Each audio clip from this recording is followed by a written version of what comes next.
Je vous le disais en titre, au nord de la Syrie, Afrin, l'un des 3 cantons du Rojava, est assiégé par l'armée turque qui est entrée en territoire étranger le 20 janvier dernier. La ville d'Afrin est désormais encerclée, déclarait hier l'armée d'Ankara. Le président turc a même déclaré ce matin qu'il espérait que la ville serait tombée d'ici ce soir. Une partie de la population a commencé à chercher refuge dans les localités voisines encore tenues par les troupes du régime de Bachar el-Assad. Parallèlement, l'offensive dévastatrice des troupes de ce même régime avec le soutien de l'aviation russe contre l'enclave de la Ghouta orientale en lisière de Damas continue de tuer. Il semble que la guerre en Syrie ait connu un revirement soudain depuis la fin de l'année 2017 avec des renversements d'alliances et des opérations militaires d'une violence extrême. Alors avec nous pour en parler, nous accueillons 2 invités.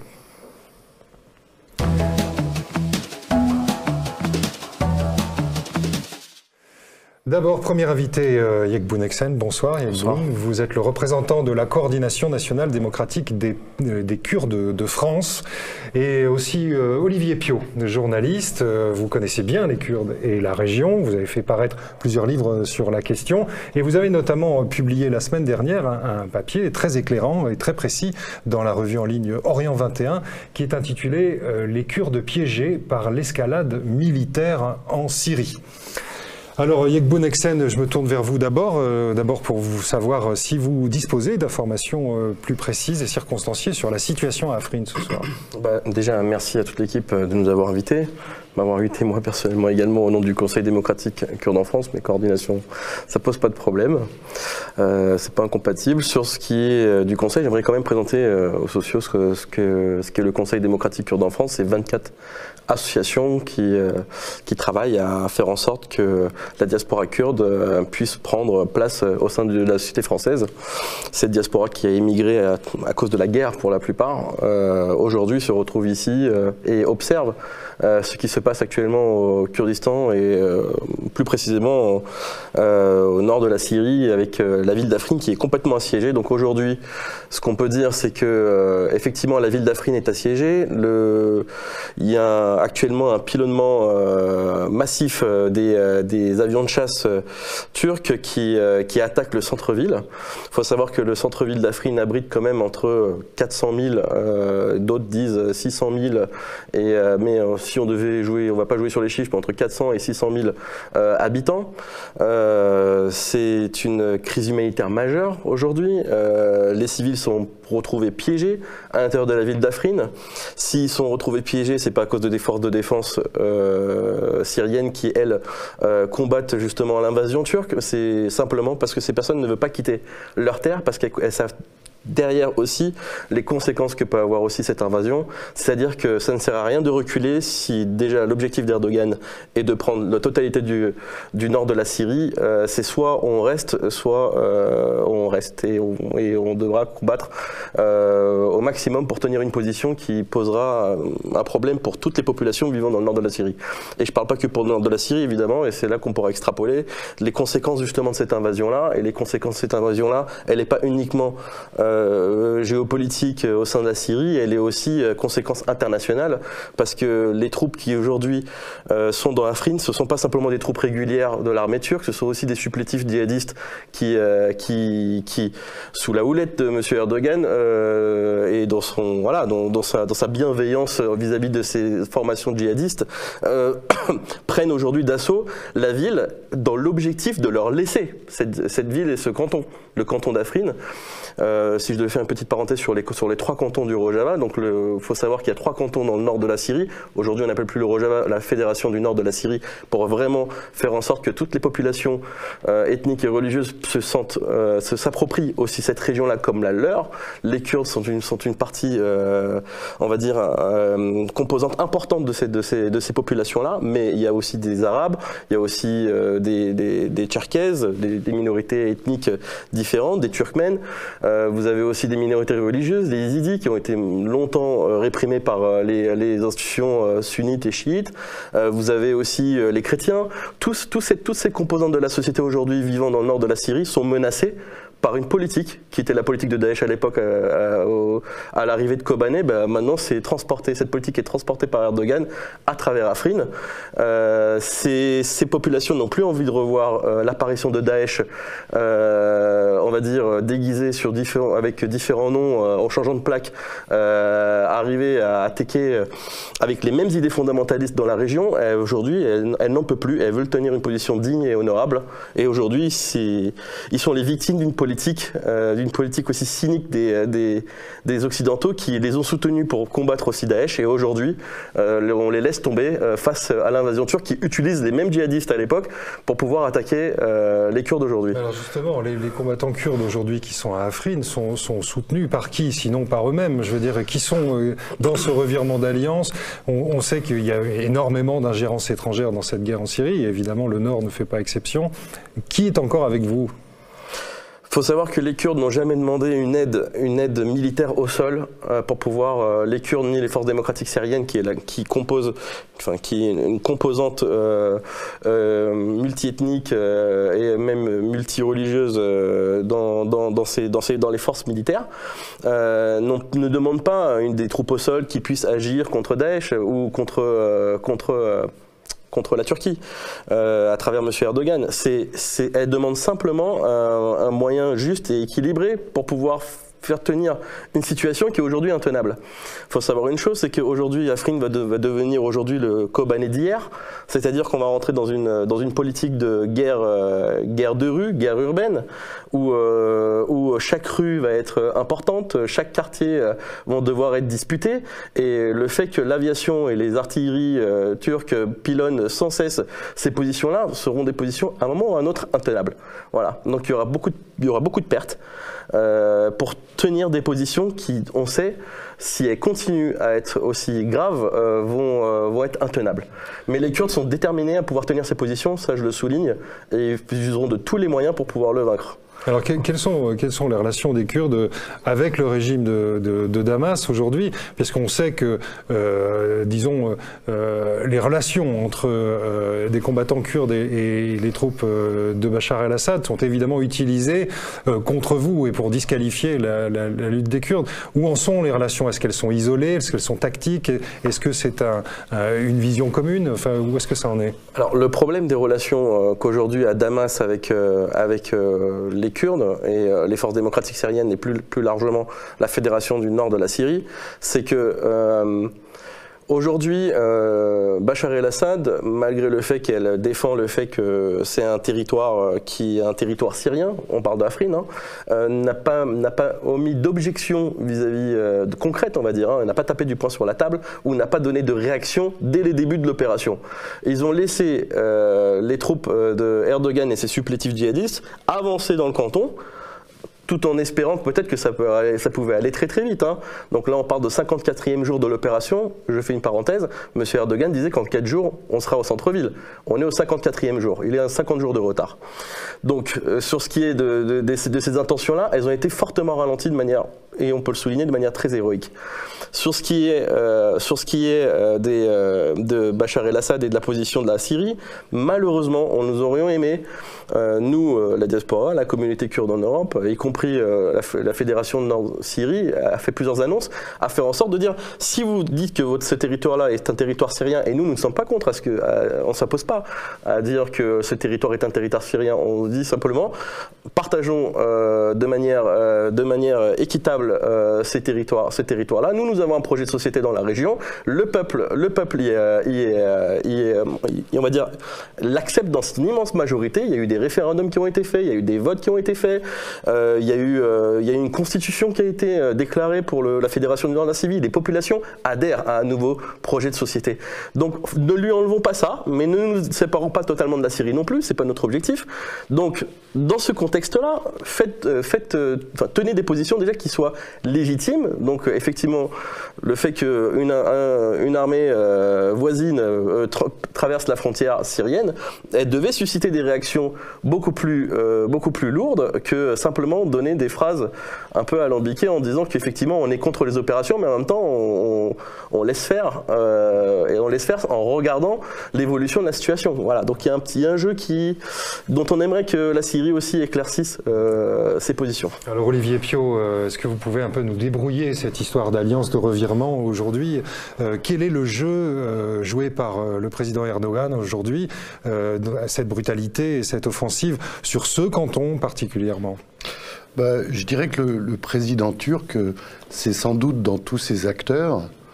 Donc je les rappelle en gros, il y a des acteurs régionaux, la Syrie, en partie l'Arabie Saoudite derrière aussi, la Turquie, Israël également. On voit bien que tous ces pays, l'Iran, tous ces pays sont au chevet de ce qui est en train de se passer en Syrie et en Irak. Et puis au-delà, bien sûr, les États-Unis, l'Europe en partie et la Russie depuis quelques années seulement, puisque la Russie a longtemps été exclue de cette zone qui était une zone traditionnellement de domination européenne et américaine. Donc dans ce jeu, moi ce qui me frappe avec les reportages que j'ai faits pendant plusieurs années, c'est que finalement, on n'a pas avancé d'un iota par rapport au cynisme avec lesquels les grandes puissances, à la fin de la Première Guerre mondiale, s'étaient partagées sur une carte, sur une table, des zones de protection, de mandats, en complet non-respect des peuples de ces régions. Les Kurdes ont été les grands perdants de cette fin de l'Empire ottoman. On a créé des États de toutes pièces. La Syrie n'existait pas, le Liban n'existait pas, l'Irak n'existait pas.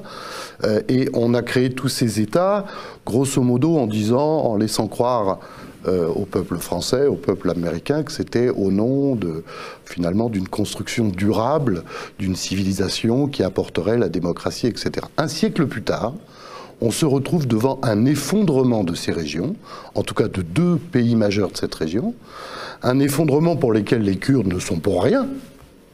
Parce que si on regarde pourquoi l'Irak s'est effondré, pourquoi la Syrie s'est effondrée et pourquoi Daesh est apparu, on est strictement dans la conséquence de la façon dont les grandes puissances, sans la Russie à l'époque, c'est-à-dire l'Europe et les États-Unis, ont dirigé les choses dans cette région. Daesh, c'est jamais rien d'autre finalement qu'une forme extrême, condamnable bien sûr, parce que terroriste, mais une forme extrême de désespoir social dans une société, la société irakienne, où on a taillé en pièces, où les États-Unis ont fait finalement toute chose et son contraire. On a commencé par maintenir Saddam Hussein, on a dit aux chiites rebellez-vous, après Saddam Hussein a massacré les chiites, on n'a pas bougé. Enfin, vous voyez, donc finalement, cette région qui s'effondre parce que les calculs de réalpolitik, économique et autres n'ont pas tenu. Et le seul peuple de cette région qui a toujours été le grand perdant, puisqu'il n'a pas obtenu finalement la reconnaissance de ses droits politiques, sociaux, culturels, identitaires, c'est le seul qui représente sur le terrain un espoir de victoire pour faire reculer Daesh, parce que les Américains ils veulent plus mettre un soldat sur le sol irakien.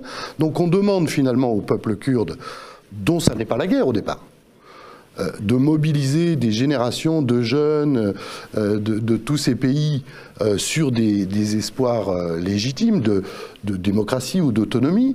Et au moment où finalement on se retrouve dans une nappe sur Afrin, où tous ces acteurs, les uns et les autres, font leurs calculs pour demain et après-demain, on laisse les Kurdes seuls. Et je trouve que c'est une preuve vraiment la plus, comment dire, je dirais, c'est la plus tragique, à la fois pour les Kurdes, mais je pense aussi pour la note qu'on pourrait donner au gouvernement des différents États occidentaux et autres. Vous dites c'est qu'il y a aussi, enfin, il y a une très courte vue des différents protagonistes, qu'en tout cas, vous dites que l'après-guerre, qui arrivera bien à un moment en Syrie, ne pourra pas se passer d'une réponse sérieuse à la question kurde. Mais moi, je crois que c'est le constat que je fais dans mon livre, que j'ai appelé le peuple kurde clé de voûte du Moyen-Orient. on a cru qu'on pouvait construire des stabilités durables dans cette région du monde, qui est une extrême complexité ethnique, confessionnelle, religieuse, etc. On a cru qu'on pouvait le faire en déniant le droit à un peuple qui représente 40 millions aujourd'hui d'individus dans cette région, en lui déniant le droit à une nation, à un État et à même des formes d'autonomie. Bon. Je rappelle que 40 millions, c'est 10 fois les Palestiniens. Regardez la place qu'occupe la lutte palestinienne au Proche-Orient depuis un demi-siècle, et de façon légitime d'ailleurs. Bon. Donc là, on parle de 40 millions sur 4 États. Et comment est-ce qu'on peut imaginer que cette région qui vient de s'effondrer, sur 2 de ces axes importants, puisse être reconstruite sans qu'on tienne compte des vieilles revendications légitimes, encore une fois, démocratiques des Kurdes, qu'ils soient de Turquie, d'Iran, d'Irak ou de Syrie. Je trouve que c'est, voilà, pour moi, c'est une preuve d'aveuglement. Et il n'y a pas une région au monde où on peut, comme ça, de façon durable et sur un peuple aussi important, dénier la reconnaissance des droits de ce peuple sans avoir un retour de bâton, de tragédie ou de drame. Bon, et là, ce qui est en train de se passer sur Afrin, pour moi, là où c'est important, c'est que la Syrie est en train de focaliser le point d'équilibre pour demain reconstruire un Moyen-Orient, et dans le conflit syrien, Afrin est en train de focaliser tous les rapports de force des acteurs pour savoir comment est-ce qu'on va dénouer cette situation. En gros, pour faire simple, est-ce qu'on peut demain imaginer qu'une Syrie se reconstruise sans céder une autonomie à presque 10% de sa population, de droits qui sont reniés avec le rôle qu'ils ont joué? Je pense que ma réponse est non. Et si on le pense, alors on ne peut pas laisser le président turc faire ce qu'il est en train de faire, un nettoyage ethnique à Afrin. Or, si on n'intervient pas, et c'est bien ce qui est en train de se passer, puisqu'on voit à la fois que M. Macron, M. Trump, M. Poutine, ces différents acteurs, on voit bien qu'ils cherchent à ménager d'abord le président turc avant de prendre une position nette et claire sur les Kurdes. Donc ça veut dire qu'ils imaginent qu'il y a un avenir dans cette région sans demain donner un minimum de reconnaissance des droits politiques et sociaux. Je pense que c'est du suicide politique. Yegbu Nexen, peut-être une dernière question. Aujourd'hui, est-ce que l'offensive d'Afrin, l'offensive turque sur Afrin, va encore prolonger la guerre longtemps? Est-ce que vous pensez que c'est encore du carburant dans quelque chose qui dure depuis maintenant 7 ans et qui a ravagé toute la région? En fait, les conséquences, elles sont multiples. Si on devait regarder, et de n'importe quel point de vue d'ailleurs, déjà au niveau régional, donc local et régional, ça fera que mettre une guerre dans la guerre. C'est-à-dire que déjà, il y en avait une guerre qui a fait plus de 350 000 morts à travers Daesh et les régimes et tout ce qui s'ensuit. Et vous avez M. Erdogan qui déclenche encore une autre guerre dans la région en utilisant en plus les supplétifs dont on vient de parler, les supplétifs djihadistes, de divers groupes, hein, et Daesh compris. Malheureusement, ça ne va faire qu'aggraver la situation. Pour des gens qui parlaient de lutte antiterroriste avec M. Erdogan à l'Elysée, je parle de M. Macron, on attend une réponse ferme de sa part contre M. Erdogan parce que c'est complètement illégitime aujourd'hui leur position aujourd'hui à Afrin. On parlait de sécurisation du frontière au départ, ensuite on a parlé d'occuper la zone, mais ce sera pas les troupes turques qui l'occuperont, ce seront ses supplétifs, mais sous la houlette de la Turquie bien sûr. Voilà, donc il y a un petit jeu qui s'est formé qui va aggraver les choses dans la région, ça c'est clair. Sur le deuxième, sur l'autre position qui pourrait s'aggraver par la suite, c'est que si aujourd'hui on crée un territoire qui s'appelle Afrin, donc tout le canton qui abritait aujourd'hui à peu près 900 000 habitants, presque 1 million d'habitants, il faut se dire une chose, c'est que si elles sont remplacées par des supplétifs djihadistes, on ne fait que créer encore une fois un terreau qui, elle, va se développer et qui va redévelopper des attaques en Europe et dans le monde. Donc on est en train de créer notre propre chaos. C'est peut-être une phrase de Churchill qui disait voilà, on conciliait le déshonneur et la guerre en parlant du déshonneur et de la guerre. Voilà, on voulait pas la guerre, mais on a le déshonneur. Maintenant, on aura le déshonneur et la guerre. C'est un petit peu ce qui se passe aujourd'hui pour la France. C'est qu'aujourd'hui, elle parlait d'une lutte contre Daesh qui devait être censée être efficace. comme par hasard, M. Erdogan, avec la visite de M. Macron auprès de M. Macron, M. Macron a annoncé de manière hâtive la lutte contre Daesh est quasiment terminée. On voyait qu'il y avait déjà un revirement de politique. Malheureusement, on a compris que derrière, il se tramait quelque chose d'autre. Et effectivement, on n'a pas eu tort. C'était une invasion qui se préparait. Donc, il est difficile de penser pour nous que M. Macron n'était pas au courant, mais il va être encore plus difficile pour nous d'accepter le fait que M. Macron continue dans sa politique de couvrir en quelque sorte les exactions de l'État turc dans la région, en plus en utilisant des organisations djihadistes qui, elles, ont l'ambition de s'instaurer dans la région. Je vais souligner quelque chose, c'est que ces organisations djihadistes, ils y vont pour un salaire mensuel de $100 qui est reversé par l'armée turque, hein, mais c'est pas ça qu'ils recherchent. Erdogan leur promet des terres et des femmes. Voilà. Je vais peut-être être choquant, mais c'est malheureusement le discours qui est prôné actuellement au sein de ces réseaux djihadistes. C'est que vous allez pouvoir vous y installer, comme faisait Daesh à l'époque, c'est tout l'espace de conquête, c'est votre territoire, et c'est vous qui allez le diriger comme bon vous le semble. Personne ne peut accepter ça aujourd'hui. Aujourd'hui, au XXIe siècle, personne ne devrait accepter ça. Et aujourd'hui, on reste vis-à-vis d'une politique silencieuse. L'ONU est silencieuse, malgré la déclaration de cessez-le-feu dans la région. Elle a pris des décisions, mais elle ne prend pas des actes. C'est déjà, on ne comprend pas pourquoi. Alors, quitte à qu'elle ne prenne pas de décision, ça aurait été peut-être mieux qu'elle se contredise en prenant des décisions et n'appliquant pas ces décisions. Vous avez les Français qui disent les Kurdes ont été nos alliés vis-à-vis des djihadistes. Ce sont nos alliés dans la région et ils continueront à travailler avec nous pour faire en sorte que la zone soit plus sûre. Et juste derrière, quand M. Erdogan attaque avec ses supplétifs djihadistes, tout le monde lui dit amen quelque part. Vous avez les Américains qui tiennent une position encore très ambiguë dans la région. Aujourd'hui, malheureusement, on a un avenir incertain de la région, mais je peux vous garantir une chose, c'est comme les Kurdes à Kobané se sont défendus bec et ongle pour garder ce territoire, aujourd'hui Afrin ne tombera pas aussi facilement, et ça je peux vous le garantir. Merci Yegbou Nelson, merci Olivier Piot, merci infiniment de ce point. On reviendra évidemment sur la question.